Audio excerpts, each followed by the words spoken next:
अज्ञानतिमिरन्दस्य ज्ञानाञ्जनशलाकाय चक्षुरुन्मिलितं येन तस्मै ಶ್ರೀ ಗುರುವೇ ನಮಃ. ಇವತ್ತಿನ ಉಪನ್ಯಾಸ ಯುವಕರ ಸಮಸ್ಯೆಗಳಿಗೆ ಥಿಯೋಸಫಿ ಪರಿಹಾರಗಳು. ಸೊ ಇದು ನಾನು ಯಾವ ಜನರೇಷನ್ಗೆ ಮಾತಾಡ್ತಾ ಇದ್ದೀನಿ, ಇಲ್ಲಿ ಯುವಕರು ಎಷ್ಟು ಜನ ಇದ್ದಾರೆ ಕೈ ಎತ್ತಿ ನೋಡಿ. ಅದು ಅದೇ ನಾನು ಎಕ್ಸ್ಪೆಕ್ಟ್ ಮಾಡಿದ್ದು. ಸೊ ನೀವೆಲ್ಲರೂ ಕೇಳಿ ನಿಮ್ಮ ಸಮಸ್ಯೆಗಳಿಗೆ ಥಿಯೋಸಫಿ ಸೊಲ್ಯೂಷನ್ ಗೊತ್ತಾಗುತ್ತೆ. ಥಿಯೋಸಫಿಕಲ್ ಸೊಸೈಟಿಯಲ್ಲಿ ಕೆಲವು ವರ್ಷಗಳ ಹಿಂದೆನೆ ಯೂತ್ ಗ್ಯಾದರಿಂಗ್ ಅಂತ ಸ್ಟಾರ್ಟ್ ಮಾಡಿದ್ರು. ನಮ್ಮ ಹೊಸ ಪ್ರೆಸಿಡೆಂಟ್ ವರ್ಲ್ಡ್ ಬಂದಾಗ ಅಂತ ನಾನು ಕೇಳ್ಪಟ್ಟೆ. ಸೊ ಅಲ್ಲಿ 2 ಸತಿ ಯೂತ್ ಗ್ಯಾದರಿಂಗ್ ನಡೆಯುತ್ತೆ. ಒಂದು ಜೂನ್ ಜುಲೈ ಟೈಮಲ್ಲಿ, ಇನ್ನೊಂದು ಡಿಸೆಂಬರಲ್ಲಿ. ಈ ಸರಿ ಡಿಸೆಂಬರಲ್ಲಿ ಕನ್ವೆನ್ಷನ್ಗೆ ಮುಂಚೆ ನಡೆಯುತ್ತೆ. ಇಲ್ಲಿ ಹೋದಾಗ ನಾನು ಕೆಲವು ಕಲ್ತಿರೋದು ಪ್ಲಸ್ ಗೋವಾಲಿ ಅಲ್ಲಿ ಫಸ್ಟ್ ಟೈಮ್ ಇಂಡಿಯಾದಲ್ಲಿ ಯೂತ್ ಗ್ಯಾದರಿಂಗ್ ಜೂನ್ ಜುಲೈ ಟೈಮಲ್ಲಿ ಇಟ್ಟಿದ್ರು. ಆವಾಗ ಒಂದು ಟಾಪಿಕ್ ಕೊಟ್ಟಿದ್ರು, youth problems and theosophical solutions ಅಂತ. ಡೈಲಿ ಲೈಫಲ್ಲಿ ಹೇಗೆ ಯೂತ್ಗೆ ಥಿಯೋಸಫಿಕಲ್ ಸೊಸೈಟಿ ಸಹಾಯ ಮಾಡುತ್ತೆ ಅಂತ. ಸೊ ಯೂತ್ ಗ್ಯಾದರಿಂಗ್ ಇರೋದ್ರಿಂದ ನಾವು ನಮಗೆ ತುಂಬ ಹತ್ತಿರವಾದ ಜನರನ್ನ ನಮ್ಮ ಥರನೇ ಪ್ರಾಬ್ಲಮ್ಸ್, ಬರೀ ಇಂಡಿಯಾದಲ್ಲೇ ಅಲ್ಲ, ವಿವಿಧ ದೇಶಗಳಿಂದ ಬಂದಿರೋರಿಗೆ ಒಂದೊಂದು ಥರ ಪ್ರಾಬ್ಲಮ್ಸು, ನಮ್ಮದೊಂದು ಪ್ರಾಬ್ಲಮ್ಸು. ಒಂದಷ್ಟು ಬುಕ್ಕುಗಳನ್ನ ರಿಸರ್ಚ್ ಮಾಡಿ ಜಿನರಾಜ್ ದಾಸ್ ಅವ್ರದ್ದು, JK ಕೃಷ್ಣಮೂರ್ತಿ ಅವ್ರದ್ದು, ಆನಿ ಬೆಸೆಂಟ್ ಅವ್ರದ್ದು, ಮತ್ತು ಸನಾತನ ವಿದ್ಯೆ, ಇವೆಲ್ಲದನ್ನು ಅಬ್ಸರ್ವ್ ಮಾಡಿ ಓವರ್ ಆಲ್ ಸಮ್ಮರಿ ಮಾಡಿ ಆಲ್ಮೋಸ್ಟ್ 1 ಅವರ್ದು ಕಂಟೆಂಟ್ ಇದೆ. ನಾನು ಇದನ್ನು ಸ್ಟಾರ್ಟಿಂಗಲ್ಲಿ ಹೇಳಿದ್ದೆ. ಸೊ ಅದನ್ನೇ ನಾನು ಚಿಕ್ಕದಾಗಿ ಸಮ್ಮರಿಯಾಗಿ ಇವತ್ತು ಹೇಳ್ತೀನಿ ಆಯಿತಾ. ಸೊ ನೀವು ಇವಾಗಲೇ ತೊಂದರೆ ಇದೆ ಅಂತೀರಾ, ಇಲ್ಲ ಆರಾಮಾಗೆ ಇದ್ದಾರೆ ಅಂದ್ಕೊಳ್ತೀರಾ? ಎಲ್ರಿಗೂ ತೊಂದರೆ ಇದೆ. ನಾನು ಕೆಲವು ಲಿಸ್ಟ್ ಮಾಡಿದ್ರೆ ಒಂದು 20-25 ಮೇಲೆ ಒಂದಷ್ಟು ಲಿಸ್ಟ್ ಸಿಕ್ತು. ಆದರೆ ಆ್ಯಕ್ಚುಲಿ ಇನ್ನೂ ಜಾಸ್ತಿನೇ ಇದೆ. ತುಂಬ ಇಂಪಾರ್ಟೆಂಟ್ ಈಗ ಈ ಜನರೇಷನ್ಗೆ ಬೇಕಾಗಿರುವಂಥದ್ದನ್ನ ನಾವು ಡಿಸ್ಕಸ್ ಮಾಡೋಣ. ಸೊ ಯೂಶಲಿ ನಾವೇನಂತೀವಿ, ಜಗತ್ತಿನ ಭವಿಷ್ಯ ಯಾರ ಕೈಯಲ್ಲಿದೆ? ಯುವಕರ ಕೈಯಲ್ಲಿದೆ. ಯುವಕರು ಅದಕ್ಕೆ ವೋಟ್ ಹಾಕಕ್ಕೆ ಬರ್ತಾರೆ. 18 ವರ್ಷದ ಮೇಲೆ ಆದ ತಕ್ಷಣ ವೋಟ್ ಹಾಕಕ್ಕೆ ಬರ್ತಾರೆ. ವೋಟ್ ಹಾಕಿ ದೇಶನ ಡಿಸೈಡ್ ಮಾಡ್ತಾರೆ. ಆಮೇಲೆ ಅದೇ ದೇಶ ಚೆನ್ನಾಗಿಲ್ಲ ಅಂತ ವಿದೇಶಕ್ಕೆ ಹೋಗ್ತಾರೆ ಅಲ್ವಾ? ಅಲ್ಲಿ ಯಾಕೆ ಈ ಥರ ಆಗ್ತಿದೆ? ಏನು ತೊಂದರೆ ಅವ್ರಿಗೆ ಅಂದರೆ, ನಾವು ಥಿಯೋಸಫಿ ಪ್ರಕಾರ ನಾವು ಅರ್ಥ ಮಾಡ್ಕೊಳ್ಳೋ ಕೆಲವು ವಿಷಯಗಳನ್ನ ನಾವು ಅರ್ಥ ಮಾಡ್ಕೊಂಡಿದ್ದಿದ್ರೆ, ನಾವು ಇವಾಗ ನಂದೆಲ್ಲ ಓದೆಲ್ಲ ಆಗಿದ್ಮೇಲೆ ಬಂದಿದ್ವಿ. ಎಲ್ಲ ಯುವಕರಿಗೂ ಅದೇ ಪ್ರಾಬ್ಲಮ್ ಆಗ್ತಾ ಇರೋದು. ಎಲ್ಲ ಆಗೋದ್ಮೇಲೆ ಕಷ್ಟ ಅಂತ ಹೇಳಿ ಬರ್ತಾರೆ. ಬಟ್ ಅವರು ತಿಳ್ಕೊಳ್ಳೋ ಟೈಮಲ್ಲಿ ಬಂದಿದ್ದಿದ್ರೆ ಈ ಥರ ಆಗ್ತಿರ್ಲಿಲ್ಲ. ಯಾರು ಅದಕ್ಕೆ ಕಾರಣ? ಅವ್ರೇ ಕಾರಣ. ನಾನು ಓದಲ್ಲ, ಸ್ಕೂಲ್ಗೆ ಹೋಗಲ್ಲ ಅಂತ ನೀವು ಬಿಡ್ತೀರಾ? ಇಲ್ಲ. ಅವ್ರಿಷ್ಟ ಅವ್ರು ಮಾಡಿ ಬಿಡ್ತೀರಾ? ಮತ್ತೆ ಯಾರು ಕಾರಣ? ತಂದೆ ತಾಯಿ, ಪೋಷಕರೇ. ನಾವು ಥಿಯೋಸಫಿಕಲ್ ಸೊಸೈಟಿ ಪ್ರಕಾರ ತಂದೆ ತಾಯಿಗಳ ಜವಾಬ್ದಾರಿ ಮಗುವಿನ ಆರೈಕೆ, ಹೊಟ್ಟೆ ಊಟ, ಕಾಲದಲ್ಲಿ ನಿಂತ್ಕೊಳ್ಳೋವರೆಗೂ ಅಷ್ಟೇ. ಅವ್ರಿಗೆ ಮಾನಸಿಕವಾಗಿ, ದೈಹಿಕವಾಗಿ, ಆಧ್ಯಾತ್ಮಿಕವಾಗಿ ಎಲ್ಲೆಲ್ಲ ಏನೇನು ಸಿಗತ್ತೆ ಅಂತ ನಾವು ದಾರಿ ಕೊಡಬೇಕು. ನಂತರ ಅವ್ರಿಗೆ ಏನೇ ಮಾಡಲಿ ಅದು ನಮ್ಮ ಜವಾಬ್ದಾರಿ ಅಲ್ಲ.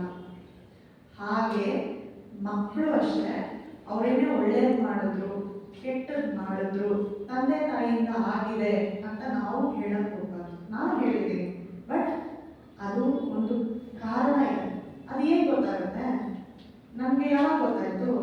ನಮ್ಮೆಲ್ಲರಿಗೂ ಯಾವಾಗ ಗೊತ್ತಾಯ್ತು? ಆಲ್ಮೋಸ್ಟ್ ಕೆಲವರಿಗೆ ರಿಟೈರ್ಮೆಂಟ್ ಆಗಿದ್ರು ಕೂಡ ಹಾಗೆ ಗೊತ್ತಾಗಿಲ್ಲ. ಸೊ ನಾನು ಈ ಟಾಪಿಕ್ ಹೇಳಿರೋದು ಕಾರಣ ಏನಂದರೆ, ಸುಮಾರು 10 ವರ್ಷದಿಂದ 19 ವರ್ಷ ಮಧ್ಯದಲ್ಲಿರೋ ಮಕ್ಕಳು, ಇದು ಸ್ಟ್ಯಾಟಿಸ್ಟಿಕ್ಸ್ ಪ್ರಕಾರ, ಸೆನ್ಸಸ್ ಮಾಡಿ ಸ್ಟ್ಯಾಟಿಸ್ಟಿಕ್ಸ್ ಪ್ರಕಾರ, ಸ್ಟಡೀಸ್ ಪ್ರಕಾರ ತುಂಬ ಜನ ಮಕ್ಕಳು ಸ್ಕೂಲ್ಗೆ ಹೋಗಲ್ಲ. ಸ್ಕೂಲ್ಗೆ ಆಲ್ ಓವರ್ ದ ವರ್ಲ್ಡ್ ಒಂದು ಪರ್ಸೆಂಟೇಜ್ ಒಂದಷ್ಟಿದೆ. ಮುಂಚೆಗಿಂತ ಕಂಪೇರ್ ಮಾಡಿದ್ರೆ ಈಗ ಪರವಾಗಿಲ್ಲ ಅಂತ ಹೇಳ್ಬೋದು. ಆವಾಗೇನಂದರೆ ಓದೋದಕ್ಕೆ ಫೈನಾನ್ಷಿಯಲ್ ಇಶ್ಯೂಸ್ ಇತ್ತು, ಬೇರೆ ಸ್ಕೂಲ್ಗಳು ಹತ್ರ ಇರಲಿಲ್ಲ. ಬಟ್ ಇವಾಗ ಎಲ್ಲ ಇದೆ. ಜಿನರಾಜ್ ದಾಸ್ ಅವರು ಒಂದು ಬುಕ್ಕಲ್ಲಿ ಬರೆದಿದ್ರು, ಅದರಲ್ಲಿ ಮಕ್ಕಳಿಗೆ ಯಾವ ಥರ ಎಜುಕೇಷನ್ ಕೊಡಬೇಕು, ಯಾವ ಎಜುಕೇಷನ್ ಕೊಟ್ಟರೆ ಆ ಮನೆ, ಊರು, ದೇಶ ಎಲ್ಲ ಮಾನವೀಯತೆ ಹೇಗೆ ಬೆಳವಣಿಗೆ ಆಗುತ್ತೆ ಅಂತ ಹೇಳ್ತಾರೆ. ಸ್ಕೂಲ್ಗಳ ರೋಲ್ ಏನು, ಅವ್ರು ಯಾವ ಥರ ಮಾಡಬೇಕು, ಇವಾಗ ನಾನು ಹೇಳ್ತೀನಿ ಯಾವ ಥರ ಮಾಡೋದು ಎಲ್ಲ ಅಂತ. ಬಟ್ ನೀವು ನೆಕ್ಸ್ಟು ಅಬ್ಸರ್ವ್ ಮಾಡಿ, ನೀವು ಸರಿಯಾದ ಸ್ಕೂಲಿಗೆ ಸೇರಿಸ್ತಾ ಇದ್ದೀರಾ, ನೀವು ಪ್ರಶ್ನೆ ಮಾಡಿಲ್ಲ ಅಂದರೆ ಅದು ಬದಲಾಗೋದಿಲ್ಲ. ಸೊ ಇವುಗಳು. ಇನ್ನೊಂದು, ಯುವಕರು ಆಲ್ಮೋಸ್ಟ್ ಅವ್ರ ಜೀವನ ನೋಡೋಕ್ಕೆ ಬರೋ ಮುಂಚೆನೆ ಅವ್ರು ಎಷ್ಟೊಂದು ತೊಂದರೆಗಳು ಪಡ್ತಾರೆ, ಸ್ಪೆಷಲಿ ಮಾನಸಿಕ ತೊಂದರೆಗಳು. ಅವುಗಳಿಂದ ಏನು ಮಾಡ್ತಾರೆ, ಫ್ರೆಂಡ್ಸು ಹಾಗೆ ಹೀಗೆ ಅಂತ ಹೋಗಿ ಚಟಗಳಲ್ಲಿ ಹೋಗ್ತಾರೆ. ಡ್ರಗ್ಸು, ಆಲ್ಕೋಹಾಲ್, ಇವೆಲ್ಲ ದೊಡ್ಡ ಪ್ರಾಬ್ಲಮ್ ಮನೆಗೆ ಅಲ್ಲ, ಇಡೀ ದೇಶಕ್ಕೆ. ಯಾಕೆ ಇದ್ರ ಬಗ್ಗೆ, ಡ್ರಗ್ಸ್ ಬಗ್ಗೆ ಯೋಚನೆ ಮಾಡಬೇಕು?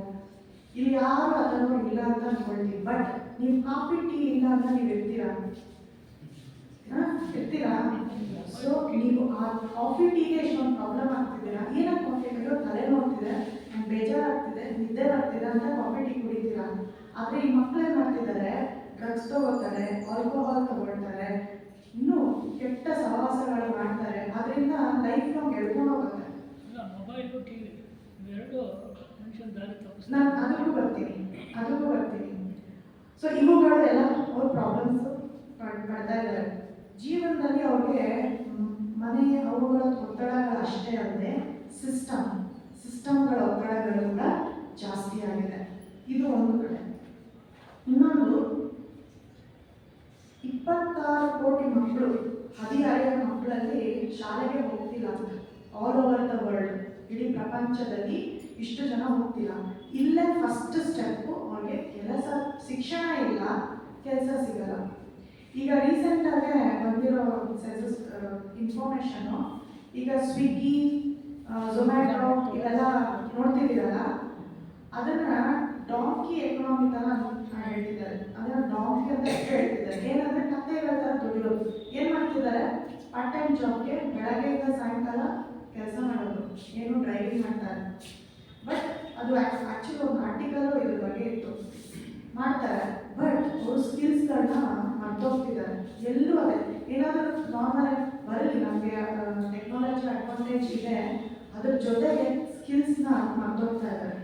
ಸೊ ಓದೋದು ಬೇಡ, ಡ್ರೈವಿಂಗ್ ಕಲ್ತ್ಕೊಳ್ಳಿ, ಆರಾಮಾಗಿ ನನ್ನ part time job full time job ಸಿಗುತ್ತೆ, ನಾನು ಸರ್ವೈವ್ ಆಗ್ತೀನಿ ಅಷ್ಟಕ್ಕೆ. ಓದೋದು ಏನು ಬೇಕಿಲ್ಲ. LKG, UKG, PUC ಆಯಿತು, 10th ಪಬ್ಲಿಕ್ ಎಕ್ಸಾಮು ಕ್ಲಿಯರ್ ಮಾಡಿ ಒಳ್ಳೆ ಜಾಬ್ ಹೋಗೋ ಕಾಲದಲ್ಲೇ ತುಂಬ ಮೆಚೂರ್ಡ್ ಪೀಪಲ್ ಇದ್ರು. 10ನೇ ಕ್ಲಾಸ್ ಪಾಸ್ ಆಗಿರೋ ಕೆಲವರು ಯಾರಾದರೂ ಒಂದು 70s 60s ಹುಟ್ಟಿರೋರು ಯಾರಾದರೂ ಇದ್ದರೆ ಅವ್ರಿಗೆ ಎಷ್ಟೋ ಮೆಚುರಿಟಿ ಇರುತ್ತೆ ಹೇಳ್ಬೇಕಾದ್ರೆ. ಯಾಕಂದರೆ 10ನೇ ಕ್ಲಾಸ್ ಪಾಸ್ ಆಗೋದು ತುಂಬ ಕಷ್ಟ ಇತ್ತು. ಅವ್ರ ಸಂಸಾರ ಎಲ್ಲ ನೋಡಿ ಎಲ್ಲ ಮಾಡ್ತಾಯಿದ್ರು. ಸೊ ನಮ್ಮ ಥಿಯೋಸಫಿಕಲ್ ಸೊಸೈಟಿಯಲ್ಲಿ ಏನು ಹೇಳ್ತಾರೆ ಅಂದರೆ, ಮನೆ ಒಂಥರ ಹಬ್ ಅಂದರೆ ಎಲ್ಲರೂ ಒಂದಿದ್ದ ಒಂದು, ನೀವೇನಾದರೂ ಒಂದು ಮಾರ್ಕೆಟ್ಗೆಲ್ಲ ಹೋದರೆ, ಹೂ ಮಾರ್ಕೆಟ್ ಹೋದರೆ ಎಲ್ಲ ವಿಧವಾದ ಹೂಗಳು ತೊಗೊಳ್ತೀರ. ಯಾವ ಹೂಗಳು, ಈಗ ಯಾವ ಥರ ಸುಗಮ, ಒಂದು ನಾಲೆಡ್ಜ್ ಸಿಗುತ್ತೆ ನಿಮಗೆ ಅಲ್ವಾ. ಅದೇ ಥರ ಒಂದು ಮನೆ ಒಂದು ಹಬ್ಬು. ಡಿಫ್ರೆಂಟಾಗೆ ಬೆಳವಣಿಗೆ ಆಗಿರೋ ಜನಗಳಿರ್ತಾರೆ. ಅವ್ರು ಯಾವುದೋ ಒಂದು ಕರ್ಮ ಸಂಬಂಧಗಳಿಂದ ನಾವು ಒಂದು ಋಣದಿಂದ ಜೊತೆಗಿರ್ತೀವಿ, ಒಬ್ಬರಿಂದ ಒಬ್ರು ಕಲಿತೀವಿ. ಅಲ್ಲೇ ನಾವು ಕೋಪ ಮಾಡ್ಕೊಳ್ಳೋದು, ಇಲ್ಲ ಸಂತೋಷ, ಇವೆಲ್ಲನೂ ಯಾವ ರೀತಿ ಇರಬೇಕು ಅಂತ ನಾವು ಕಲಿತೀವಿ. ಯೂಶಲಿ ಏನಂತಾರೆ, ಸಂಸಾರದಲ್ಲಿದ್ದರೆ ನಮಗೆ ಇರೋದಕ್ಕೆ ಆಗಲ್ಲ ಅಂತ. ಬಟ್ ಆ್ಯಕ್ಚುಲಿ ಸೊಸೈಟಿ ಪ್ರಕಾರ ಸಂಸಾರದಲ್ಲಿ ಇದ್ರೇ ನೀವು ಕಲಿಯೋದು ಜಾಸ್ತಿ. ನೀವೇನಾದ್ರೂ ಆಚೆ ಹೋದರೆ, ಓಕೆ ನಾನು ಇವತ್ತು ಕೋಪ, ನೀವೇ ಪ್ರಯತ್ನ ಮಾಡಿರ್ಬೋದು, ನಾನು ಇವತ್ತು ನಾನು ಏನೇ ಆಗಲಿ ಕೋಪ ಮಾಡ್ಕೊಳ್ಳಲ್ಲ, ಮನೆಗೆ ಹೋಗಿ 100% ಕೋಪ ಮಾಡ್ಕೊಳ್ತೀರಾ. ಯಾಕೆ ಅಂದರೆ ಥಿಯರಿಟಿಕಲಾಗಿ ನೀವು ಅರ್ಥ ಮಾಡ್ಕೊಂಡಿದ್ದೀರಾ, ಪ್ರಾಕ್ಟಿಕಲಾಗಿ ಮಾಡೋಕ್ಕೆ ಬರ್ತಿಲ್ಲ. ಸೊ ಪ್ರಾಕ್ಟಿಕಲ್ ಲ್ಯಾಬ್ ಈಸ್ ಮನೆ ಏನು, ಅದು ಪ್ರಾಕ್ಟಿಕಲ್ ಆಗಿ. ಥಿಯೋರಿ ಅಂದರೆ ಏನು, ಯಾಕೆ ಕಲಿಬೇಕು ಥಿಯರಿ, ಯಾರಿಗೋಸ್ಕರ ಕಲಿಬೇಕು? ನಾನು ಮುಂಚೆ ಒಂದು ಮೈಕಲ್ ನ್ಯೂಟನ್ ಅವ್ರದ್ದು ಬುಕ್ಕು ಬಗ್ಗೆ ಹೇಳಿದಾಗ, ನಾವು ಪ್ರತಿಯೊಬ್ಬರು ಇಲ್ಲಿ ಬರೋದು ಏನಕ್ಕೆ, ಏನೋ ಒಂದು ಕಲಿಯೋಕ್ಕೆ, ನಮ್ಮಲ್ಲಿರೋ ಒಂದು ವೀಕ್ನೆಸ್ನ ಕಳ್ಕೊಳ್ಳೋಕ್ಕೆ. ಇವಾಗ ನಾನು ABCD ಬರಲ್ಲ, ನಾನು ಅದಕ್ಕೆ LKG ಹೋದೆ, ಆಯಿತು, 1 2 3 ಕಲಿತೆ, ಆಯಿತು. ಅದಾದಮೇಲೆ ಇನ್ನೊಂದು ಪದ್ಯಗಳು ಬರೆಯೋದು ಕಲಿತೆ, ಎಲ್ಲ ಈ ಥರ ಒಂದೊಂದೇ ಇಂಪ್ರೂವ್ಮೆಂಟ್ ಆಗ್ತಾ ಏನಂತೆ ಗ್ರ್ಯಾಜುಯೇಟ್ ಆಗ್ತಾರೆ. ಗ್ರ್ಯಾಜುಯೇಟ್ ಆದರೆ ನಾವು ಸನಾತನ ವಿದ್ಯೆಯಲ್ಲಿ ನೋಡಿದ್ದೀವಿ ಆತ್ಮ ಬೆಳವಣಿಗೆ ಎಷ್ಟು ಮುಖ್ಯ ಅಂತ.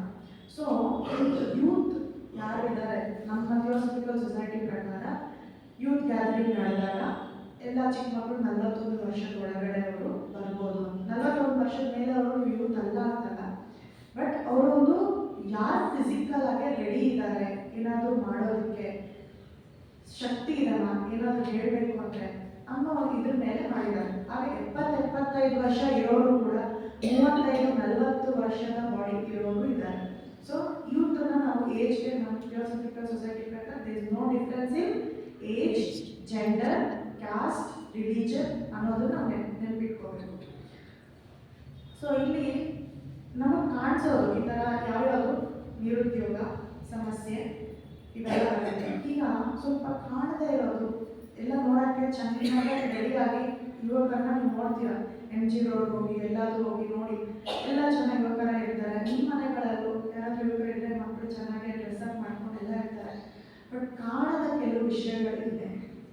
ಏನು ಅಂತಂದರೆ ಇವ್ರು ಹೇಳಿದಂಗೆ ಮಾನಸಿಕ ರೋಗಗಳು ಕೆಲವು ಡಿಜಿಟಲ್ ಎವಲ್ಯೂಷನ್ಸ್ ಇಂದ ಬಂದಿದೆ. ಏನು ಡಿಜಿಟಲ್ ಜಗತ್ತು ಅಂದರೆ ಫೋನು, ಮೊಬೈಲು, ಯೂಟ್ಯೂಬು, ನೆಟ್ಫ್ಲಿಕ್ಸು ಇಂಥದ್ದೆಲ್ಲ ಇದೆ. ಅದು ಕೆಟ್ಟದ ಒಳ್ಳೆಯದ ಅಂತ ನಾನು ಹೇಳೋದಿಲ್ಲ. ಈಗ ನದಿ ಹರಿತಾ ಇದೆ, ಕೆಲವರು ಹೋಗಿ ಸೂಸೈಡ್ ಮಾಡ್ಕೊತಾರ ಇಲ್ಲ. ಹಾಗೆ ಅಂದ್ಬಿಟ್ಟು ನದಿನ ಬ್ಲಾಕ್ ಮಾಡೋಕ್ಕಾಗತ್ತಾ? ಟೆಕ್ನಾಲಜಿನೂ ಅಷ್ಟೇ, ಅದು ಬರ್ತಾ ಇದೆ. ನೀವು ಹೇಗೆ ಉಪಯೋಗಿಸ್ಕೊಳ್ತೀರಾ ಅನ್ನೋದು ನಿಮ್ಮ ಕೈಲಿದೆ. ಈ ಥರ ಉಪಯೋಗಿಸ್ಕೋಬೇಕು, ಆ ಥರ ಉಪಯೋಗಿಸ್ಕೋಬೇಕು ನಾವು ಹೇಳಬೇಕಿಲ್ಲ. ಯಾಕೆ? ಅವರು ಆತ್ಮದ ಬೆಳವಣಿಗೆ ಅಂದರೆ ಸೆನ್ಸಸ್, ನಮಗೆ ಆಕರ್ಷಣೆ, ಅವುಗಳನ್ನ ಹೇಗೆ ಕಂಟ್ರೋಲ್ ಮಾಡ್ಕೋಬೇಕು, ಯಾವ ರೀತಿ ಇರಬೇಕು. ಥಾಟ್ ಫಾರ್ಮ್ಸ್ ಅನ್ನೋ ಒಂದು ಬುಕ್ ಇದೆ, ಅನಿ ಬೆಸೆಂಟ್ ಅವರು, ಸಂಕಲ್ಪ ರೂಪಗಳು ಅಂತ ಕನ್ನಡದಲ್ಲಿ ಇದೆ. ಅದನ್ನೇನಾದ್ರು ಓದಿದ್ರೆ ನಾವು ಏನು ಯೋಚನೆ ಮಾಡ್ತಾ ಇದ್ದೀವಿ ಅದು ಹೇಗೆ ರಿಯಲ್ ಆಗುತ್ತೆ ಅನ್ನೋದು ನಾವು ಅರ್ಥ ಮಾಡ್ಕೊಳ್ತೀವಿ. ಅದೇ ಈ ಯುವಕರಿಗೆ ಗೊತ್ತಾದರೆ ಅವ್ರಿಗೊಂದು ಆಸೆ ಇರುತ್ತೆ, ಅಪ್ಪ ನಾನೊಂದು ಡಾಕ್ಟರ್ ಆಗಬೇಕು ಅಂತ. ನಾನು ಫೋನ್ ನೋಡಿದ್ರೆ ಸೈಂಟಿಫಿಕ್ ಆಗಿ ನನ್ನ ಥಾಟ್ ಫಾರ್ಮ್ಸು ಚೇಂಜ್ ಆಗುತ್ತಾ ಇಲ್ಲ ಅಂತ ಅವ್ರಿಗೆ ಗೊತ್ತಾಗುತ್ತೆ. ಅಯ್ಯೋ ನಾನು ಮಾಡ್ತಿರೋ ತಪ್ಪು, ನನ್ನಲ್ಲಿ ಒಂದು ಆಸೆ ಅನ್ನೋದಿದೆ, ನಾನು ಅದು ವಿಡಿಯೋಸ್ ನೋಡ್ಕೊಂಡಿದ್ದೀನಿ, ನನ್ನ ಸುತ್ತಲೂ ಸೈಂಟಿಫಿಕ್ ಆಗಿ ಒಂದು ಔಡ ಏನಿರುತ್ತೆ ಅದು ಚೇಂಜ್ ಆಗುತ್ತೆ, ಕಾಮಲೋಕ ಅವೆಲ್ಲ ಡಿಫ್ರೆಂಟ್ ಲೋಕಗಳು ಹೇಗಿದೆ ಇವೆಲ್ಲ ಅರ್ಥ ಮಾಡ್ಕೊಳ್ತಾರೆ. ಸೊ ಥಿಯೋಸಫಿಕಲ್ ಸೊಸೈಟಿ ಅದೊಂದು ಸಂಸ್ಥೆ. ನಮ್ಮ ಸೊಸೈಟಿಯಲ್ಲಿ ಇದ್ದಾಗ ಇವರು ನಮ್ಮ JK ಅವರು ಅದೇ ಹೇಳ್ತಾರೆ, ಯಾವುದಕ್ಕೂ ಅಟ್ಯಾಚ್ ಆಗಬೇಡಿ, ಕಲಿ ನೋಡ್ರಿ. ನೀವು ಬುಕ್ಸ್ ಕೂಡ ಬೇಕಿಲ್ಲ ಅಂತ ಹೇಳ್ತಾರೆ, ಯಾರು ಕೇಳಬೇಡಿ, ನಿಮ್ಮನ್ನ ನೀವೇ ಅಬ್ಸರ್ವ್ ಮಾಡಿ. ನೀವು ನಿಮ್ಮ ಮನೆಯಲ್ಲಿರೋರಿಗೆ ಎಕ್ಸಾಮ್ ಇದೆಯಪ್ಪ ಅಂತ ಹೇಳ್ಬಿಟ್ಟು ಸೊಸೈಟಿ ಕರ್ಕೊಂಡ್ಬರಲ್ಲ. ಅವರು ಆ್ಯಕ್ಚುಲಿ ಎಕ್ಸಾಮ್ಸಲ್ಲಿ ಟೆನ್ಷನ್ ಮಾಡ್ಕೊಂಡು ಭಯ ಪಡೋದು ಎಲ್ಲ ಮಾಡ್ತಾರೆ, ಅಂದರೆ ಅವ್ರ ಬೆಳವಣಿಗೆ ಆಗಿಲ್ಲ. ಈಗ ನೀವು ಎಜುಕೇಷನಲ್ ಪಾಲಿಸಿ ಪ್ರಕಾರ ಪ್ರತಿಯೊಂದು ಎಜುಕೇಷನ್ ಸಿಸ್ಟಮು ಹೋಲಿಸ್ಟಿಕ್ ಡೆವಲಪ್ಮೆಂಟ್ ಅಂತ, ಅಂದರೆ ಸಮಗ್ರ ಶಿಕ್ಷಣ ಎಲ್ಲ ರೀತಿ. ಬರೀ ಓದೋದು, ನಂಬರ್ಸು, ಪುಸ್ತಕ ಬದನೆಕಾಯಿ ಅಲ್ಲ. ಹೋಗಿ ಆಚೆ ಕಾರ್ಪೆಂಟ್ರಿ ಕಲಿತೀಯಾ, ಪಾಟ್ರಿ ಕಲಿತೀಯಾ, ನಿಮಗೆ ಮಾರ್ಕ್ಸ್ ಇದೆ, ಇದು ನಿಮಗೆ ಗೊತ್ತಾ? ನಿಮ್ಮ ಸರ್ಟಿಫಿಕೇಟ್ಗೆ ಅಕೌಂಟ್ ABC ಅಕೌಂಟ್ ಅಂತ ಇರುತ್ತೆ, ಅಲ್ಲಿ ನಿಮಗೆ ದುಡ್ಡು ಹೇಗಾಗ್ತಾರೆ ಆ ಥರ ನಿಮ್ಮ ಕ್ರೆಡಿಟ್ಸ್ ಆಗ್ತಾರೆ. ಅದರಿಂದ ನಿಮಗೆ ಒಳ್ಳೆ ಕಾಲೇಜಲ್ಲಿ ಸಿಗುತ್ತೆ. PhD ಆದರೆ ಇಷ್ಟಿದೆ, ಇಷ್ಟು ಕ್ರೆಡಿಟ್ಸ್ ಅಂದರೆ ನಿಮ್ಮ PhDಗೆ ಸಮಾನ. ಆದರೆ ಹೋಮ್ ಸ್ಕೂಲಿಂಗ್ ಅಂದರೆ ಏನು? ಮನೆಯೇ ಪಾಠ. ಈಗ ಮನೆಯಲ್ಲಿ ಅಪ್ಪ ಅಮ್ಮ ಇಬ್ಬರು ಕೆಲಸಕ್ಕೆ ಹೋಗೋ ಕಾಲ, ಯಾರಪ್ಪ ಹೇಳ್ಕೊಡೋರು? ಅಜ್ಜಿ ತಾತ. ಬಟ್ ಅಜ್ಜಿ ತಾತಗೆ ಪೇಷನ್ಸ್ ಇದೆಯಾ? ನಮ್ಗೆ ಯಾಕೆ ಬೇಕು ಅಂತ ಹೇಳ್ತಾರೆ. ಹೇಳ್ಕೊಡೋರಿದ್ರೆ ನಮ್ಮ ಸಂತೋಷ, ಹೇಳ್ಕೊಡ್ತಾ ಇದ್ದಾರೆ ಅವರೆಲ್ಲ ಕಲಿತಾರೆ. ಎಲ್ಲರಿಗೂ ವಯಸ್ಸಾಗಿದೆ, ಅವ್ರಿಗೂ ಸುಸ್ತಾಗಿ ಹೋಗುತ್ತೆ. ಅವರೆಲ್ಲ ಓದಿದ್ದಾರೆ, ಅಪ್ಪ ಅಮ್ಮನ ಓದಿಸಿರ್ತಾರೆ. ಮಕ್ಕಳು ಒಂದು ಫಾರ್ ಎಕ್ಸಾಂಪಲ್ ಡಾಕ್ಟ್ರು, ಇಂಜಿನಿಯರು ಓದಿಸ್ತಾರೆ, ಕೆಲ್ಸಕ್ಕೆ ಹೋಗ್ತಾರೆ. ಅವ್ರ ಮಕ್ಕಳು ಅಜ್ಜಿ ತಾತ ಹತ್ರ ಇರ್ತಾರೆ. ಅಜ್ಜಿ ತಾತ ಇಂಜಿನಿಯರ್, ಡಾಕ್ಟರ. ಈಗ ಕೆಲವು ಹೈ ಇನ್ಕಮ್ ಫ್ಯಾಮಿಲೀಸಲ್ಲಿ ಜಾಸ್ತಿ ಮಕ್ಕಳಿಗೆ ಬಿಹೇವಿಯರಲ್ ಇಶ್ಯೂಸ್ ಅಂತ ಹೇಳ್ತಾರೆ, ಅಂದರೆ ನಡವಳಿಕೆಗಳಲ್ಲಿ ಪ್ರಾಬ್ಲಮ್. ಅಪ್ಪ ಅಮ್ಮ ಇಬ್ಬರು ಬ್ಯುಸಿ ಇರ್ತಾರೆ, ಡಾಕ್ಟ್ರು, ಕೆಲವರು ಸೈಕಾಲಜಿಸ್ಟ್ ಕೂಡ ಇರ್ತಾರೆ. ಬಟ್ ಕೆಲವು ಮಕ್ಕಳಿಗೆ ಕೋಪ ತಡ್ಕೊಳ್ಳೋಕೆ ಶಕ್ತಿ ಇಲ್ಲ. ನಾವು ಮಕ್ಕಳಿಗೆ ಹಿಂಸಾಗಬೇಕು ಅಂತೆಲ್ಲ ಹೇಳ್ತೀವಿ, ಅವ್ರಿಗೆ ನಿಜನ ಹೇಳಬೇಕು. ನಿಜ ಏನು? ನಾವು ಯಾರು, ನಾವು ಯಾಕೆ ನಿಮ್ಮ ಅಪ್ಪ ಅಮ್ಮ, ಇವೆಲ್ಲ ನಮ್ಮ ಥಿಯೋಸಫಿಯಲ್ಲಿ ಇದೆ. ಸೊ ಆತ್ಮ ಬೆಳವಣಿಗೆ ಆಗ್ತಾ ಇರುತ್ತೆ, ಅದಕ್ಕೆ ಸಾವಿಲ್ಲ. ಇವೆಲ್ಲ ತಿಳ್ಕೊಂಡ್ರೆ ಅವ್ರಿಗೆ ಸೂಸೈಡ್ ಅನ್ನೋದು ನೆನಪು ಬರಲ್ಲ. ಅಯ್ಯೋ ಸತ್ಯ ಮತ್ತೆ ಫಸ್ಟಿಂದ ನಾನು ಬರಬೇಕಲ್ಲಪ್ಪ ಅಂತ ಅವ್ನಿಗೆ ಭಯ ಬರುತ್ತೆ. ಸೂಸೈಡ್ ಮಾಡ್ಕೊಳ್ಳೋಕ್ಕೂ ಹೋಗಲ್ಲ, ಅಷ್ಟೊಂದು ನೆಸೆಸಿಟಿನೂ ಇಲ್ಲ. ಅವ್ರಿಗೆ ಗೊತ್ತಾಗುತ್ತೆ, ನಾವು ಹೇಳ್ಬೇಕಾಗಿಲ್ಲ. ಡ್ರಗ್ಸ್ ತೊಗೊಳ್ತಿದ್ದೀರಾ, ಅದು ಇನ್ನೊಬ್ಬರಿಗೆ ಹತೋಟಿಯಲ್ಲಿ ಇರ್ತೀಯ. ಯಾರ ಹತೋಟಿಯಲ್ಲಿ ಇರ್ತೀಯ? ಡ್ರಗ್ಸ್ ಹತೋಟಿಯಲ್ಲಿ. ಅದು ನಿಮಗೆ ಇನ್ಫ್ಲೂಯೆನ್ಸ್ ಮಾಡುತ್ತೆ. ಅದಕ್ಕೆ ದುಡ್ಡಿಗೆಗೋಸ್ಕರ ಪಾರ್ಟ್ ಟೈಮ್ ಜಾಬ್ಸ್ ಇವೆಲ್ಲ ಮಾಡಿಕೊಂಡು ಜೀವನ ಹಾಳು ಮಾಡ್ಕೋತಾರೆ. ಅದು ಸೊ ನಮ್ಮ ಥಿಯೋಸಫಿ ಸೊಲ್ಯೂಷನ್ ಪ್ರಕಾರ ನಮ್ಮ ಸಿಸ್ಟಮಲ್ಲಿರೋ ಪ್ರಾಬ್ಲಮ್ಸು, ಮೈಕಲ್ ನ್ಯೂಟನ್ದು ಬುಕ್ಕು ಲಾಸ್ಟ್ ಟೈಮ್ ನಾನು ಎಕ್ಸ್ಪ್ಲೈನ್ ಮಾಡಿದಾಗ ಇದು ಹೇಳಿದ್ದೆ. ನಾವು ಈ ಯೂಶಲಿ ಫಾರಿನಲ್ಲಿ ಇದ್ದವರೆಲ್ಲ ಏನು ಹೇಳ್ತಾರೆ, ನಾನು ಇಂಡಿಯನ್ ಬದಲಾಯಿಸ್ಬೇಕು ಅಂತ ಬರ್ತಾರೆ ಅಲ್ವಾ. ಸೊ ಇಂಡಿಯನ್ ಬದಲಾಯಿಸ್ಬೇಕು ಅಂದರೆ ಇಂಡಿಯಾ ಒಂದು ಕ್ವಶನ್ ಪೇಪರ್ ಥರ, ಅದನ್ನು ಬದಲಾಯಿಸೋದಿಲ್ಲ, ನೀವು ಕಲ್ಕೊಂಡು ಹೋಗ್ಬೇಕು. ಸೊ ಯಾಕೆ ಈ ಥರ ಅಂದರೆ ಭೂಮಿ ಮೇಲೇ ಹುಟ್ಟಬೇಕು, ನಾವು ಈ ದೇಶದಲ್ಲೇ ಹುಟ್ಟಬೇಕು ಅಂತ ನಾವು ಯಾಕೆ ಸೆಲೆಕ್ಟ್ ಮಾಡಿದ್ದೀವಿ ಅಂದರೆ ನಮ್ಮ ತೊಂದರೆಗಳು ಜಾಸ್ತಿ ಇದ್ದರೆ ಕಲಿತೀವಿ ಅನ್ನೋದ್ರಿಂದ. ಇದಕ್ಕೆ ಪ್ರೂಫ್ ಆಗಿ ಹಿಪ್ನಾಸಿಸ್ಗಳೆಲ್ಲ ಅವರು ಮೈಕಲ್ ನ್ಯೂಟನ್ ಕೆಲವು ಕೇಸ್ ಸ್ಟಡೀಸ್ ಓದಿದಾಗ ಗೊತ್ತಾಯಿತು. ನಾವು ಇಲ್ಲಿ ಥಿಯೋಸಫಿಕಲ್ ಸೊಸೈಟಿಯಲ್ಲಿ ಕೆಲವು ಬುಕ್ಸಲ್ಲಿ ಓದಿದಾಗಲೂ ನಿನ್ನನ್ನು ನೀನು ಬದಲಾಯಿಸ್ಕೊಂಡ್ರೆ ಸುತ್ತಲಿರೋ ವಾತಾವರಣ ಅದಷ್ಟು ಕಡೆ ಬದಲಾಗುತ್ತೆ. ಜನ ಯಾರು ನಿಮಗೆ ಕಷ್ಟ ಕೊಡ್ತಿದ್ದಾರೆ, ನೀನು ಆ ಪಾಠ ಕಲಿತ ಮೇಲೆ ಅವರು ಮಾಯ ಆಗ್ತಾರೆ, ಅವ್ರು ನಿಮ್ಮ ಜೀವನದಲ್ಲೂ ಇಲ್ಲ. ನೀವೇ ಯೋಚನೆ ಮಾಡಿ, ನಿಮ್ಮ ಚಿಕ್ಕ ವಯಸ್ಸಲ್ಲಿ ಕೆಲವರು ಬಂದವರು ಇವಾಗ ಇದ್ದಾರ, ಅವ್ರು ಇವಾಗ ಬಂದರೂ ಕೂಡ ನಿಮಗೆ ಅವ್ರು ಮುಂಚೆ ಇನ್ಫ್ಲೂಯೆನ್ಸ್ ಮಾಡೋ ಥರ ನಿಮಗೆ ಇವಾಗ ಇನ್ಫ್ಲೂಯೆನ್ಸ್ ಮಾಡಲ್ಲ, ಯಾಕಂದರೆ ನೀವು ಬೆಳವಣಿಗೆ ಆಗಿರ್ತೀರ. ಸೊ ಥಿಯೋಸಫಿ ಪ್ರಕಾರ ಒಂದು ಲಾಸ್ಟ್ ಹೇಳಿದ ಏನಂದರೆ ವೈಯಕ್ತಿಕ ನೀತಿ. ಒಂದು ವೈಯಕ್ತಿಕ ಭಯದಿಂದ ಅಥವಾ ಯಾರೋ ಒಂದು ಇನ್ಫ್ಲೂಯೆನ್ಸಿಂದ ನಮ್ಮ ಐಡಿಯಾಸ್ಗಳನ್ನ ಚೇಂಜ್ ಮಾಡಕ್ಕೆ ಹೋಗ್ತೀವಿ. ಸೊ ನೀವು ನೀತಿಗೆ ಗಟ್ಟಿಯಾಗಿ ನಿಂತ್ಕೊಂಡ್ರೆ ಯಾವುದು ಸರಿ ಯಾವುದು ತಪ್ಪು ಅಂತ ನಿಮಗೆ ಗೊತ್ತಾಗುತ್ತೆ. ಫಸ್ಟ್ ಆಫ್ ಆಲ್ ನೀತಿ ಅಂದರೆ ಯಾವುದು? ನೀವು ಹೀಗೆ ಇರಬೇಕು, ಇದು ಸರಿ ಇದು ತಪ್ಪು ಅಂತಲ್ಲ. ನೀವು ಏನು ಮಾಡ್ತೀರಾ ಅದಕ್ಕೆ ಕಾನ್ಸಿಕ್ವೆನ್ಸ್ ಇದೆ. ನಿದ್ದೆ ಮಾಡೋದು ತಪ್ಪಾ ಅಲ್ವಾ? ಅದು ಡಿಪೆಂಡ್ ಆಗುತ್ತೆ. ಏನಕ್ಕೆ?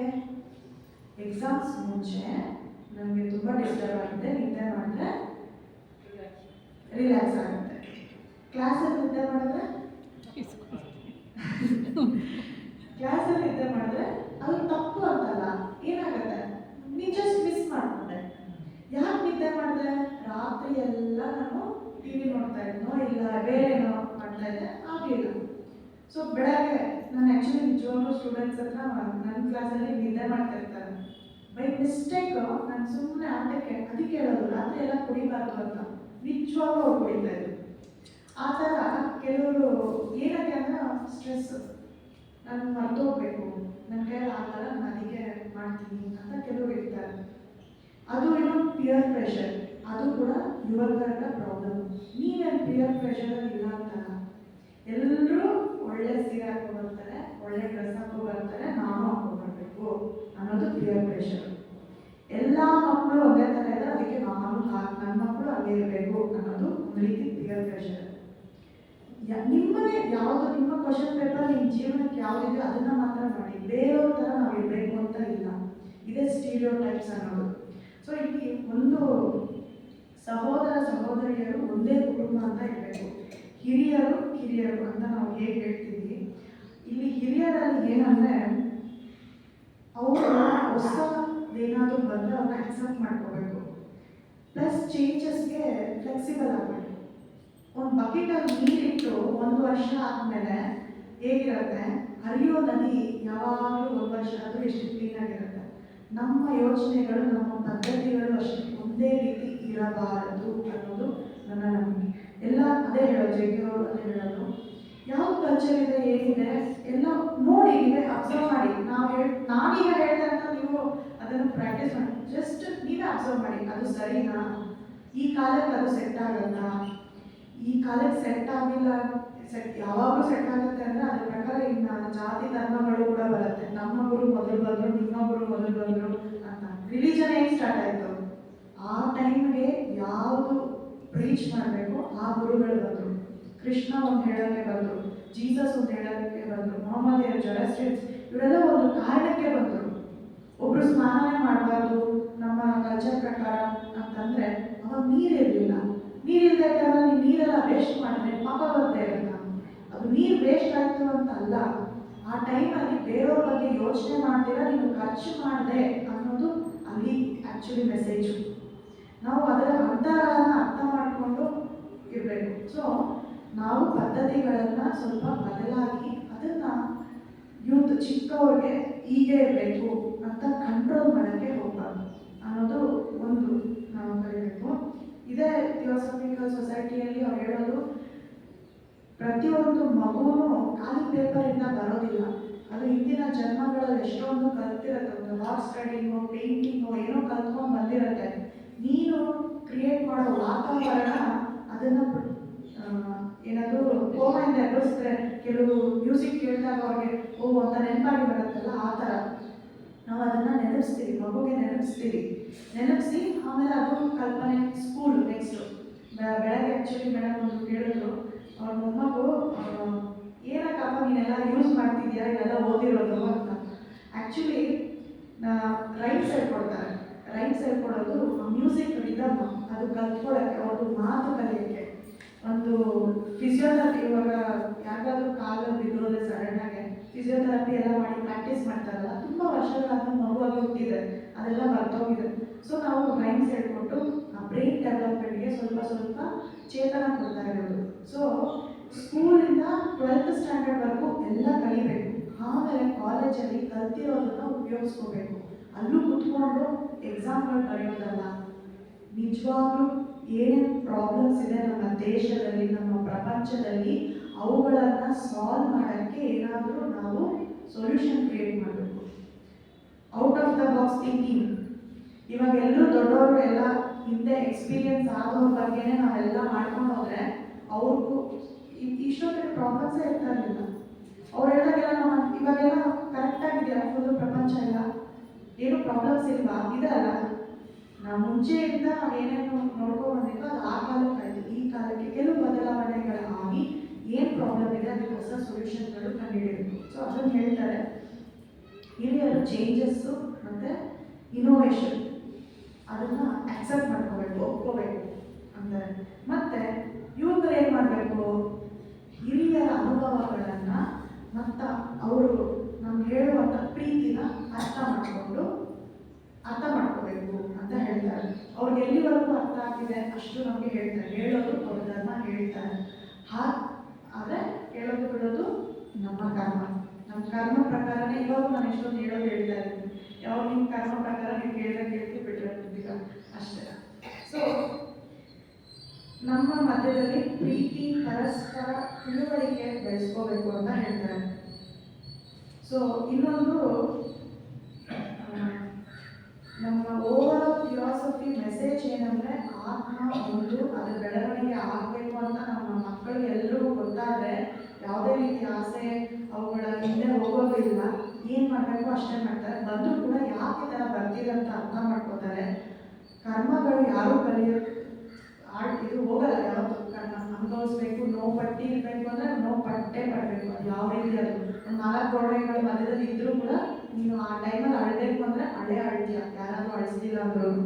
ಇದು ಕರ್ಮ ನಿಯಮ. ಸೊ ಇಷ್ಟಕ್ಕೆ ನಿಮ್ಮಲ್ಲಿ ಇನ್ನೇನಾದರೂ ಪ್ರಶ್ನೆಗಳು ಏನಾದರೂ ಇದ್ದರೆ ಕೇಳಿ, ನಾನು ಇಷ್ಟಕ್ಕೆ ಇದನ್ನು ನಿಲ್ಲಿಸ್ತೀನಿ. ಪ್ರಶ್ನೆಗಳೇನಾದರೂ ಇದ್ದರೆ ಕೇಳಿ, ಯಾಕಂದರೆ ನಮ್ಮದು ಓವರಾಲ್ ಸಮಾರಿ ನಾನು ಹೇಳಿದೆ. ಬಟ್ ಎಲ್ಲಾದರೂ ನಿಮಗೆ ಇದು ಯಾಕೆ ಏನಾದರೂ ಅಂತ ಪ್ರಶ್ನೆ ಇದ್ದರೆ ನಾನು ಅದನ್ನು ಹೇಳ್ತೇನೆ.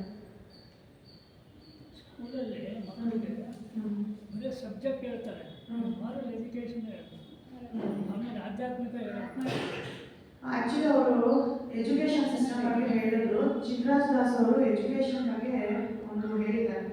ಒಂದು ಸ್ಕೂಲು ಅಥವಾ ಕಾಲೇಜು ಏನು ಅದರದ್ದು ಜವಾಬ್ದಾರಿ ಅಂದರೆ, ಅವ್ರಿಗೊಂದು ಸಿಸ್ಟಮ್ ಕೊಡಬೇಕು ಉಪಯೋಗಿಸ್ಕೊಳ್ಳೋದಕ್ಕೆ. ಅವ್ರ ಐಡಿಯಾಗಳನ್ನ 11th 12thವರೆಗೂ ಅವರು ಓದಿದ್ದಾರೆ, ಓದೋದು ಬರೆಯೋದು ಕಲ್ತಿದ್ದಾರೆ, ಪುಸ್ತಕಗಳು, ಮ್ಯಾಥಮೆಟಿಕ್ಸ್ ಎಲ್ಲ ಕಲ್ತಿದ್ದಾರೆ. ಇದನ್ನು ಉಪಯೋಗಿಸೋದಕ್ಕೆ ನೆಟ್ವರ್ಕಿಂಗು ಅಂಥದನ್ನು ನಾವು ಕೊಡಬೇಕು ಅಂತ ಹೇಳ್ತಾರೆ. ಸೊ ಯಾವುದೇ ಸಂಸ್ಥೆ ಅಥವಾ ಇನ್ಸ್ಟಿಟ್ಯೂಷನ್ನು ಅದಕ್ಕೆ ಕೊಡಲಿಲ್ಲ ಅಂದರೆ ನಾವು ಅದಕ್ಕೆ ಅದನ್ನು ಎಂಕರೇಜ್ ಮಾಡಬಾರ್ದು. ಅದು ಜವಾಬ್ದಾರಿ, ಇನ್ಸ್ಟಿಟ್ಯೂಷನ್ ಜವಾಬ್ದಾರಿ ಅದು. ಇದೇ ಥರ ಈಗ ಆ್ಯಕ್ಚುಲಿ ಇಂಡಿಯಾದಲ್ಲಿ ನ್ಯೂ ಎಜುಕೇಷನ್ ಪಾಲಿಸಿ ಬಂದಿರೋದ್ರಿಂದ ಅಂಥ ಪ್ರಾಬ್ಲಮ್ಸ್ ಇಲ್ಲ ಅನ್ಸುತ್ತೆ. ಬಟ್ ಇನ್ನೂ ಕೆಲವು ಹಳೆ ಪದ್ಧತಿಗಳೇ ಮಾಡ್ತಿದ್ದಾರೆ. ಎಕ್ಸಾಮ್ 100 out of 100 ತೆಗೆದು ರೀಸೆಂಟಾಗಿ ಎಷ್ಟು ಜನ 100 out of 100 ತೆಗೆದಿದ್ದಾರೆ ಪರ್ಸೆಂಟೇಜು PUC 12th ಎಲ್ಲ. ಅದೇ ಮಕ್ಕಳೇ ಸೂಸೈಡ್ಗಳು ಮಾಡ್ಕೊತಿದ್ದಾರೆ. ಯಾಕೆ ಅಂದರೆ ಅದು ತಪ್ಪು ಎಕ್ಸ್ಪೆಕ್ಟೇಷನ್ಸು ರಾಂಗ್ ಸೈಡಲ್ಲಿದೆ. ನಮ್ಮ ಮಕ್ಕಳು ಇವತ್ತು ಇಲ್ಲಿಗೆ ನೀವು ಯಾಕೆ ಒಬ್ಬರು ಮಕ್ಕಳನ್ನ ಕರ್ಕೊಂಡ್ಬರಲಿಲ್ಲ ಎಕ್ಸಾಮ್ಗೆ ಓದ್ಕೋಬೇಕಂತ? ಎಕ್ಸಾಮ್ ಇಲ್ಲಿ ಬಂದರೆ ನಿಮ್ಗೆ ಏನು ಸಿಗತ್ತೆ? ಏನು ಸಿಗತ್ತೆ ಇಲ್ಲಿ? ಎಕ್ಸಾಮಲ್ಲಿ ಮಾರ್ಕ್ಸ್ ತೆಗೆದ್ರೆ ಕೆಲ್ಸಕ್ಕೆ ಹೋಗ್ತಾರೆ ಅಂತ ನೀವು ಅನ್ಕೊಂಡಿದ್ದೀರಾ? ನಾನು ದಂಡಿಗೆ ಎಷ್ಟೊಂದು ಎಕ್ಸಾಂಪಲ್ ಕೊಡ್ತೀನಿ. ಚೆನ್ನಾಗಿ ಗೋಲ್ಡ್ ಮೆಡಲಿಸ್ಟ್ ಆಗಿರೋರು ಕೂಡ ಕೆಲಸದಲ್ಲಿರೇ ಇದ್ದಾರೆ. ನೀವು ಕಲಿಸ್ಬೇಕಾಗಿರೋದು ಅಷ್ಟೇ ಅಲ್ಲ, ಇನ್ನೊಂದು ಏನು ಕೆಲಸ ಓದದೇ ಇರೋರು ಜನರ ಜೊತೆ ಚೆನ್ನಾಗಿ ಮಾತಾಡೋದು, ಕೆಲವು ತಿಳುವಳಿಕೆ ಇರೋದು, ಕಷ್ಟದಲ್ಲಿ ಹೆಂಗೆ ಬೆಳಿಬೇಕು ಅಂತ ಗೊತ್ತಿರೋ ಮಕ್ಕಳು ಹೈ ಪೇಡ್ ಜಾಬ್ಸ್ ಇದ್ದಾರೆ. ಅವರೇ CEO CEO ಅಂದರೆ ಏನು? ಅವರೇ ಒಂದು ಬಿಸ್ನೆಸ್ನ ಸೃಷ್ಟಿ ಮಾಡ್ತಾರೆ, ಕೆಲಸಗಳನ್ನ ಸೃಷ್ಟಿ ಮಾಡ್ತಾರೆ. ಪುಸ್ತಕದಲ್ಲಿರೋದನ್ನ ಓದಿದ್ರೆ ಮೆಮೊರಿ ಬೆಳವಣಿಗೆ ಆಗುತ್ತೆ, ಜ್ಞಾನ ಸಿಗತ್ತೆ ಅಷ್ಟೇ. ಆದರೆ ವಿಸ್ಡಮ್ ಅಂತ ಹೇಳ್ತಾರಲ್ಲ, ಆ ವಿಸ್ಡಮ್ ಕನ್ನಡದಲ್ಲಿ ಎಕ್ಸಾಕ್ಟ್ ವರ್ಡ್ ಗೊತ್ತಿಲ್ಲ. ವಿಸ್ಡಮ್ ಅಂದರೆ ಯಾವುದು ನಮಗೆ ಸರಿ ಬೇಕಾಗಿಲ್ಲ ಅನ್ನೋದನ್ನ ತಿಳ್ಕೊಳ್ಳೋದು. ಸೊ ನೀವು ಸಂಸ್ಥೆಗಳಿಗೆ, ನೀವು ಸ್ಕೂಲ್ಗಳಿಗೆಲ್ಲ ಏನಕ್ಕೆ ಸೇರಿಸ್ತೀರಾ? ಗೌರ್ಮೆಂಟ್ ಸ್ಕೂಲ್ಗೆ ಯಾಕೆ ಹೋಗಲ್ಲ? ಇವೆಲ್ಲ ನೀವೇ ಪ್ರಶ್ನಿಸ್ಕೋಬೇಕು.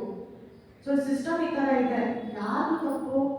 ನಾವೆಲ್ಲರೂ ಅಕ್ಸೆಪ್ಟ್ ಮಾಡ್ತಾ ಇದ್ದೀವಾ ಕರೆಕ್ಟಾಗಿ? ಜಾಸ್ತಿ ಫೀಸ್ ಆದರೂ ಪರವಾಗಿಲ್ಲ, ನಾನು ಒಂದು ಒಳ್ಳೆ ಸ್ಕೂಲಿಗೆ ಕಳಿಸ್ತೀನಿ ಅಂತ ಹೇಳ್ತೀರಾ. ಕೆಲವು ತಂದೆ ತಾಯಿಗಳು ಹೇಳ್ತಾರೆ, ನನ್ನ ಮಗ ಓದ್ತಿರೋದು ಚೆನ್ನಾಗಿ ಬಾರಿಸಿ ಅಂತ. ನಾನು ಆ್ಯಕ್ಚುಲಿ ಇದು ಟಾಪಿಕ್ಕು ಅದು ಇದರಲ್ಲೂ ಇದೆ. ಮಗು ಒಂದು ಸೆನ್ಸಿಟಿವಿಟಿ ಅನ್ನೋದನ್ನು ತಗೋಬರುತ್ತೆ, ಸೂಕ್ಷ್ಮತೆ ಅನ್ನೋದನ್ನು ತಗೋಬರುತ್ತೆ. ನೀವು ಬೈಯೋದ್ರಿಂದ, ಹೊಡೆಯೋದ್ರಿಂದ, ಶಿಕ್ಷಿಸೋದ್ರಿಂದ ಆ ಸೂಕ್ಷ್ಮತೆ ಕಳ್ಕೊಳ್ತಾರೆ. ಆ ಸೂಕ್ಷ್ಮತೆ ಕಳ್ಕೊಂಡಾಗ ಅವ್ರಿಗೆ ಕೆಲವು ವಿಸ್ಡಮ್ ಅದು ನಿಂತೋಗುತ್ತೆ, ಬ್ಲಾಕ್ ಆಗುತ್ತೆ. ಅಲ್ಲೇ ನೀವು ಫಸ್ಟ್ ಸ್ಟೆಪ್ಪು ಏನಕ್ಕೆ? ಸ್ಟೀರಿಯೋಟೈಪ್, ಹೀಗೇ ಇರಬೇಕು, ಹಿಂಗೇ ಇರಬೇಕು, ಹೆಣ್ಮಕ್ಳು ಹಿಂಗೇ ಇರಬೇಕು, ಗಂಡ್ಮಕ್ಳು ಹಿಂಗೇ ಇರಬೇಕು ಅಂತ ಅಲ್ಲಿ ನೀವು ಆಲ್ರೆಡಿ ಒಂದನ್ನ ಸಾಯಿಸ್ಬಿಟ್ಟಿದ್ದೀರ, ಒಂದು ಸ್ಕಿಲ್ನ ಸಾಯಿಸ್ಬಿಟ್ಟಿದ್ದೀರ. ಸೊ ಅದೊಂದು ನೀವು ಸ್ಕೂಲು ನೀವು ಹೇಳಿದಾಗೆ ಪದ್ಧತಿಯಾಗಿ ನಡೀತಾ ಇದೆ ಅಂಥದನ್ನ ಎನ್ಕರೇಜ್ ಮಾಡಿ. ಇನ್ನೊಂದು ಬೇಕಿಲ್ಲ ನಮಗೆ, ಅವುಗಳಲ್ಲಿ ಎನ್ಕರೇಜ್. ಹೇಗೆ ಇನ್ಸ್ಟಿಟ್ಯೂಷನ್ ನಡೆಯುತ್ತೆ? ನೀವು ದುಡ್ಡು ಕೊಟ್ಟಷ್ಟು ಬಿಸ್ನೆಸ್ ನಡೆಯುತ್ತೆ. ಇಲ್ಲಪ್ಪ ನಾವು ಇಂಥ ಸ್ಕೂಲ್ ಒಪ್ಕೊಳ್ಳಲ್ಲ ಅಂದರೆ ಯಾರು ಬರ್ತಾರೆ? ಇವಾಗ CCTV ಕ್ಯಾಮ್ರಾಸ್ ಎಲ್ಲ ಸ್ಕೂಲಲ್ಲೂ ಇಟ್ಟಿದ್ದಾರೆ. ಯಾಕೆ? ಸೇಫ್ಟಿಗೋಸ್ಕರ. ಸೇಫ್ಟಿ ಇಶ್ಯೂ ಯಾಕೆ ಬಂತು? ಕೆಲವು ಘಟನೆಗಳು ನಡೀತು. ಸೊ ಕಾಲೇಜಾಗಲಿ ಎಲ್ಲೇ ಆಗಲಿ ಅವ್ರಿಗೆ ಅಲ್ಲಿ ಹೇಳ್ಕೊಡಲ್ಲ ಅನ್ನಲ್ಲ, ಇಂಥ ಸಂಸ್ಥೆಗಳಿದೆಯಲ್ಲ, ಇಲ್ಲಿ ಯಾಕೆ ಕರ್ಕೊಬರಲ್ಲ? ಯಾಕೆ ಕರ್ಕೊಬರಲ್ಲ? ನಾಳೆ ಎಕ್ಸಾಮ್ ಇದೆ, ಇವತ್ತು ಮಕ್ಕಳು ಇಲ್ಲಿ ಬರೋದಿಲ್ಲ. ಬಟ್ ಎಕ್ಸಾಮ್ಗೆ ಬೇಕಿರೋದು ಮೆಮೊರಿ ಅಷ್ಟೇ ಅಲ್ಲ, ಏನು ಬೇಕಿತ್ತು? ಧೈರ್ಯ ಬೇಕು. ಈಗ ನಮ್ಮ ಸಿಸ್ಟಮಲ್ಲಿ ಪ್ರಪಂಚದಲ್ಲಿರೋ ಎಲ್ಲ ತೊಂದರೆಗಳಿಗೆ ಧೈರ್ಯದಿಂದ ನಮಗೆ ಸಾಲಲ್ಲ, ಜೊತೆಗೆ ಆತ್ಮಜ್ಞಾನನೂ ಇರಬೇಕು. ಆತ್ಮಜ್ಞಾನ ಇದ್ದರೆ ಯಾಕೆ ಪೊಲಿಟಿಷಿಯನ್ಸ್ ಹೀಗಿದ್ದಾರೆ, ಪೊಲಿಟಿಷಿಯನ್ಸು ರೋಲ್ ಏನು, ಅವ್ರು ಒಳ್ಳೆಯವರಾಗಿದ್ದಾರೆ, ನಾವು ಹೆಂಗಾದ್ರೆ ಬೈತೀವಿ ಪೊಲಿಟಿಷಿಯನ್ಸ್ನ. ಇದೊಂದು ಸ್ಮಾಲ್ ಒಂದು ಹೇಳ್ಬಿಟ್ಟು ನಾನು ತಿಳಿಸ್ತೀನಿ. ನಾವು ಆ್ಯಕ್ಚುಲಿ ದೊಡ್ಡ ಅಧಿಕಾರದಲ್ಲಿರೋರನ್ನ ನಾವು ತುಂಬ ಬೈತೀವಿ, ಎಲ್ಲ ಮಾಡ್ತೀವಿ. ಅದು ತುಂಬ ತಪ್ಪು. ಕಾರಣ ಏನು ಗೊತ್ತಾ? ಸೇಕ್ರೆಡ್ ಸ್ಪೇಸ್ ಅಂತ ಒಂದು ಟಾಪಿಕ್ ಇದಿತ್ತು, ನಮಗೆ ವರ್ಕ್ಶಾಪ್ ಥರ ಇತ್ತು. ಅದರಲ್ಲಿ ಒಂದು ಸ್ಟ್ರಾ ಕೂಡ ಬಂಗಾರ ಮಾಡ್ಬೋದು. ಆ ಥರ ಒಂದು ಸಂಸ್ಥೆಗೆ ಯಾವುದೋ ಒಂದು ಕಾರಣಕ್ಕೆ ಪ್ರಕೃತಿ ಪ್ರಕಾರ ಒಂದು ದೊಡ್ಡ ವ್ಯಕ್ತಿಯಾಗಿ ಮಾಡ್ತಾರೆ. ಈಗ ಈ ಸಂಸ್ಥೆಗೂ ಒಂದು ದೇವರು ಇರ್ತಾರೆ. ಆ ದೇವರು ಅಂದರೆ ನಮಗೆ ಕಾಣಲ್ಲ, ಕ್ಲರವೆಂಟ್ ನ್ಯೂಸಲ್ಲಿ ಇರುತ್ತೆ. ನಮ್ಮ ಮನೆಯಲ್ಲಿ ದೇವ್ರ ಮನೆಗಳಲ್ಲೂ ಒಂದು ದೇವರು ಇರ್ತಾರೆ. ನಮ್ಮ ತಂದೆ ತಾಯಿಗಳು ಆ ಮನೆಯನ್ನೆಲ್ಲ ಕ್ಲೀನ್ ಮಾಡಿ ಎಲ್ಲ ಮಾಡಿದಾಗ ಅಲ್ಲಿ ಒಂದು ಪಾಸಿಟಿವ್ ಎನರ್ಜಿಯನ್ನು ಕ್ರಿಯೇಟ್ ಮಾಡ್ತಾರೆ. ದೇವರು ಅಂದರೆ ಒಂದು ಮನುಷ್ಯ ಅಲ್ಲ, ಒಂದು ರೂಪ ಇರೋದು ಅಲ್ಲ ಅನ್ನೋದು ನಮಗೆ ಗೊತ್ತಿರೋದೆ. ಅದೊಂದು ಎನರ್ಜಿ, ಅದೊಂದು ಶಕ್ತಿ. ಸೊ ನಾವು ಒಂದು ಅಧಿಕಾರದಲ್ಲಿ ಇದ್ದಾರೆ ಅಂದರೆ ಅವ್ರಿಗೆ ಗೊತ್ತಿರಲಿಲ್ವೋ ಈ ಸಂಸ್ಥೆ ಅಥವಾ ಒಂದು ದೇಶಕ್ಕೆ ಒಂದು ದೇವರು ಅನ್ನೋದು ಇರ್ತಾರಲ್ಲ, ಅವರು ಈ ಜನರ ಮೂಲಕ ಕೆಲಸ ಮಾಡಿಸ್ತಾರೆ. ನಾವು ಅವ್ರಿಗೆ ಕೃತಜ್ಞತೆಗಳನ್ನ ಹೇಳಬೇಕು, ಆವಾಗ ಅವ್ರ ಎನರ್ಜಿ ಜಾಸ್ತಿ ಆಗುತ್ತೆ. ನಾವು ಅದನ್ನು ಬಿಟ್ಟು ಸಂಸ್ಥೆ ಸರಿ ಇಲ್ಲ ಅಂದ್ಬಿಟ್ಟು, ಪೊಲಿಟಿಷಿಯನ್ ಸರಿ ಇಲ್ಲ, ಅವ್ರ ಹೆಡ್ ಸರಿ ಇಲ್ಲ, ಇದು ಅಂತೆಲ್ಲ ಮಾಡಿದಾಗ ನೆಗೆಟಿವ್ನ ಕೊಡ್ತಾ ಇದ್ದೀವಿ. ಆವಾಗ ಏನಾಗುತ್ತೆ? ಅದು ನಮಗೆ ಇಷ್ಟ ಆದಂಗೆ ನಡೆಯಲ್ಲ, ಅದರಲ್ಲಿ ತಪ್ಪಿಲ್ಲ. ಈಗ ಮಗುನ ಹೊಗಳಿದ್ರೆ ಚೆನ್ನಾಗಿ ಕೆಲಸ ಮಾಡಲ್ಲ, ಬೈದ್ರೆ ಮಾಡಲ್ಲ. ಸಂಸ್ಥೆಗಳು ಅಷ್ಟೇ, ದೇಶನೂ ಅಷ್ಟೇ. ನಾವು ಮಾಡ್ತಿದ್ರೆ ಇನ್ನು ಸ್ವಲ್ಪ ಓಕೆ, ಚೆನ್ನಾಗಿ ಮಾಡ್ತಾ ಇದ್ದೀರಾ ಹಂಗೆ. ಯಾವುದು ಪಾರ್ಟಿ ಇದು ಒಳ್ಳೆಯದು ಕೆಟ್ಟದ್ದು ಅಂತಾರೆ, ಯಾರೇ ಎಲ್ಲೇ ಇರಲಿ ಅವ್ರಿಗೆ ನಮ್ಮ ಥಾಟ್ ಫಾರ್ಮ್ಸ್ ಓದಿ, ನೀವೇನಾದರೂ ಆದರೆ ಓದಿ. ಥಾಟ್ ಫಾರ್ಮ್ಸಲ್ಲಿ ಹೇಗೆ ನಮ್ಮ ಕೆಲಸಗಳನ್ನು ನಮ್ಮ ದೇಶ ಆಗಲಿ ಕೆಲವು ಕಾಯಿಲೆಗಳಾಗಲಿ ಎಲ್ಲ ಕ್ಯೂರ್ ಮಾಡ್ಕೊಳ್ಳೋಕ್ಕೆ ಸಾಧ್ಯ ಆಗುತ್ತೆ. ಸೊ ಒಂದು ಜಾಗನೇ ಆಗಲಿ ನೀಟಾಗಿ ಕ್ಲೀನ್ ಮಾಡೋದು ಅದು ಕೂಡ ಈ ಸಂಸ್ಥೆಗೆ ಮರ್ಯಾದೆ ಕೊಟ್ಟಾಗೆ. ನಾವು ಹೊಗಳ್ತೀವಿ ಕೆಲವ್ರನ್ನ, ಹೊಗಳೋದು ಅದನ್ನ ಕ್ಲೀನಾಗಿರೋದು, ಈ ಥರ ನಾವು ಎಲ್ಲರೂ ಮಾಡಿದ್ರೆ ಇಲ್ಲಿನ ದೇವರು ಆ ಜನರ ಮೂಲಕ ಕೆಲಸ ಮಾಡಿಸ್ತಾರೆ. ಸೊ ಕೆಲವರು ಊಟ ಎಲ್ಲ ಬಿಟ್ಟು ಕೆಲವು ಸಂಸ್ಥೆಗಳಿಗೆ ಕೆಲಸ ಮಾಡ್ತಾರೆ. ಯಾಕೆ ಅಂದರೆ ಆ ದೇವರಿಗೆ ಗೊತ್ತಾಗಲ್ಲ ಯಾವುದು ಸುಸ್ತು ಏನು ಅಂತ, ಎಷ್ಟು ಚೆನ್ನಾಗಿ ಕೆಲಸ ಮಾಡಿಸ್ತಾರೆ. ಇದು ನನ್ನ ಸಂದೇಶ ಅಲ್ಲ, ಇದು ಕೆಲವು ಕ್ಲೆರೋಟಿಸ್ ಹೇಳಿರೋದು, ಇದು ನಮ್ಮ ವರ್ಕ್ಶಾಪಲ್ಲಿ ನಮಗೆ ಎಕ್ಸ್ಪ್ಲೈನ್ ಮಾಡಿದ್ರು. ಇಷ್ಟಕ್ಕೆ ನಾನು ನಿಲ್ಲಿಸ್ತೀನಿ. ಇಲ್ಲಿ ನನಗೆ ಅವಕಾಶ ಕೊಟ್ಟಿರೋ ಥಿಯೋಸಫಿಕಲ್ ಸೊಸೈಟಿ ಸಂಸ್ಥೆಯ ಎಲ್ಲರಿಗೂ ನನ್ನ ಕೃತಜ್ಞತೆಗಳು.